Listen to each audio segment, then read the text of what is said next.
अस्सलाम वालेकुम दोस्तों, welcome to teaching licence and careers academy. आज हम सबसे पहले शुरुआत करेंगे टीचिंग लाइसेंस टेस्ट की प्रिपरेशन में बैच 2 की शुरुआत कर रहे हैं।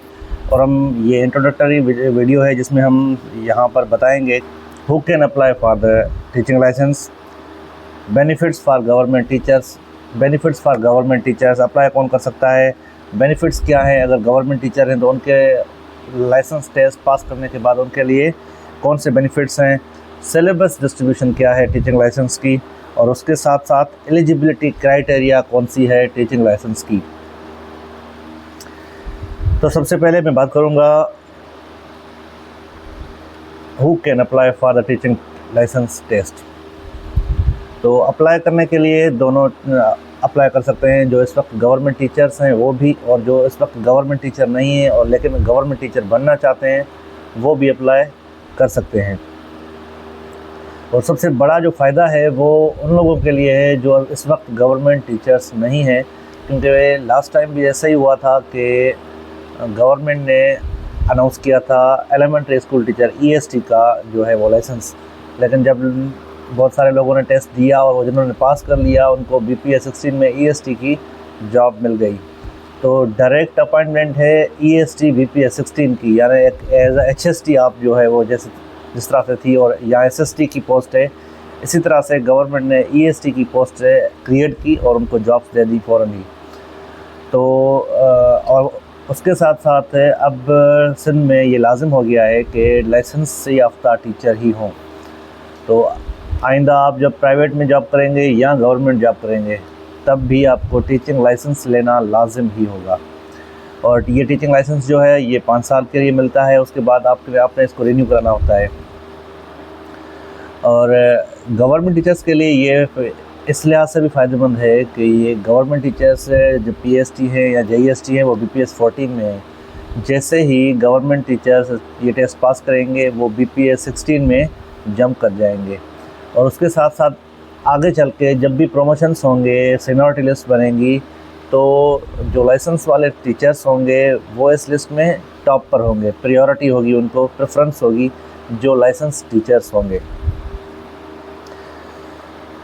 ये हो गए बेनिफिट्स फॉर गवर्नमेंट टीचर्स। उसके अलावा सिलेबस डिस्ट्रीब्यूशन जो है, सिलेबस डिस्ट्रीब्यूशन में आपका 60% जो है वो सब्जेक्ट नॉलेज आपकी चेक होगी लाइसेंस में, 40% सब्जेक्ट नॉलेज होगी, जिसमें अगर जो उर्दू बोलने वाले हैं तो वो उर्दू अटैम्प्ट करेंगे और जो सिंधी वाले हैं वो सिंधी करेंगे। ये एक सब्जेक्ट हो गया। उसके साथ इस 40% में टोटल 5 सब्जेक्ट हैं, जिसमें सिंधी उर्दू हो गया मिक्स में, उनमें दोनों में से कोई भी एक ऑप्शनल। उसके साथ मैथमेटिक्स हो गया, साइंस हो गया, इंग्लिश हो गया और SST हो गया, यानी पाकिस्तान स्टडी और सोशल स्टडीज़, ये एक पोर्शन हो गया। अब ये 40 सवाल होंगे MCQs टाइप, और इसमें 5 सब्जेक्ट हैं, तो हर सब्जेक्ट के 8 सवाल जो हैं वो आ सकते हैं। उसके अलावा जो बाकी का 60% है पेडागोजी का, वो एक बेस्ट ऑप्शन गवर्नमेंट ने दिया है कि वो आप अब MCQs तुक्का नहीं होगा, रट्टा नहीं होगा, ये डायरेक्ट आप कॉन्सेप्ट होगा और कॉन्सेप्चुअल मेरिट बेस्ड टेस्ट होगा। 60% है पेडागोजी का, वो होगा डिस्क्रिप्टिव टेस्ट होगा। और ये सिंध गवर्नमेंट ने बहुत अच्छा ये जो है वो कदम उठाया है कि ये एक डिस्क्रिप्टिव टेस्ट रखा है, सब्जेक्टिव टेस्ट रखा है, जिसमें क्वेश्चन एक दिया होगा, एक आपने जो है वो एक सिचुएशन जो है रीड करनी होगी वहाँ पर, और सिचुएशन से को देखते हुए अपने वो उस लिहाज का आंसर देना है, जिनको CRQs कहा जाता है डिस्क्रिप्टिव। ये 60% होंगे, जिसमें से आपने 50% लेना लाजिम है आप पर।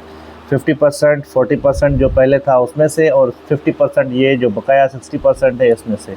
ओवरऑल टेस्ट में भी 50% हो, लेकिन दोनों पोर्शंस में भी 50-50 लेना लाजिम है, वरना आप टेस्ट फेल हो जाएंगे।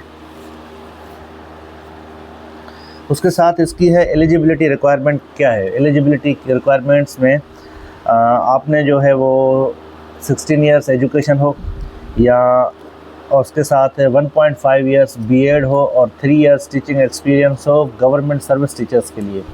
जो गवर्नमेंट सर्विस में हैं उनके लिए ये लाजिम है कि वो 16 ईयर्स एजुकेशन हो, और या उसके साथ और BEd 1.5 हो या BEd 4 ईयर्स हो लाजिम। तो वो ही एलिजिबल है, या जिनके पास सीधा इंटर के बाद 4 इयर्स बीएड की डिग्री है तो वो भी एलिजिबल है इसमें। आई होप कि आपको समझ आ गया होगा।